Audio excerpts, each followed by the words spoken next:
परिषदेवर संधी, मुंडे समर्थक 5,000 नारळ गणपतीला फोडून करत आहेत नवसाची परतफेड। भाजप नेत्या पंकजा मुंडे यांना विधान परिषदेवर संधी मिळाल्यानंतर मुंडे समर्थकांमध्ये उत्साह दिसून येत आहे। बीड जवळील नामलगाव गणपतीला मुंडे समर्थकांनी पंकजा मुंडे यांना विधान परिषदेवर संधी मिळावी, त्याचबरोबर मंत्रिपद मिळावं असा नवस केला होता।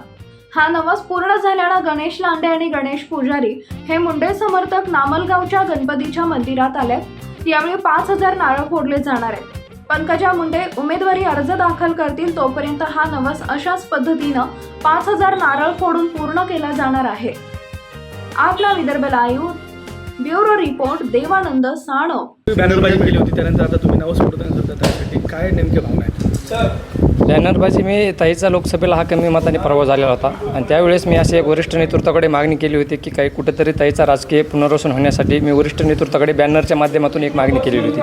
आज कुठेतरी ती मागणी पूर्ण झालेली आहे आणि आज आमच्या ताईवर जे प्रेम करणारे आमच्याकडे सर्वसामान्य कार्यकर्ते आहेत, जिल्ह्यात असतील, मराठवाड्यात असतील, महाराष्ट्रात असतील, त्या सगळ्याचा एक आज आनंदाचा उत्सव आहे। आणि मी त्याच वेळेस लोकसभेला ताईचा पराभव झालेला होता, त्यावेळेस आपल्या नामलगावच्या जागृत देवस्थान आहे गणपती, त्याला एक असे साकडं घातलं होतं किंवा ताईचं राजकीय पुनर्वसन झाल्याच्या नंतर मी 5,000 नारळ फोडून एक अभिषेक घालीन असं मी एक गणपतीकडे मागणी केली होती, साकडं घातलं होतं। ते आज कुठंतरी पूर्ण झालेलं आहे आणि त्याच नवसाचं मी परत फेड म्हणून मी आज हे सकाळपासून नारळ इथं फोडत आहे। 5,000 नारळ आहेत आणि आज आम्ही ताईच 2 वाजेपर्यंत 5,000 लागतील, 6,000 लागतील, मी आज 2 वाजेपर्यंत नारळ फोडणार आहेत ताई, जोपर्यंत फॉर्म भरत नाही तोपर्यंत।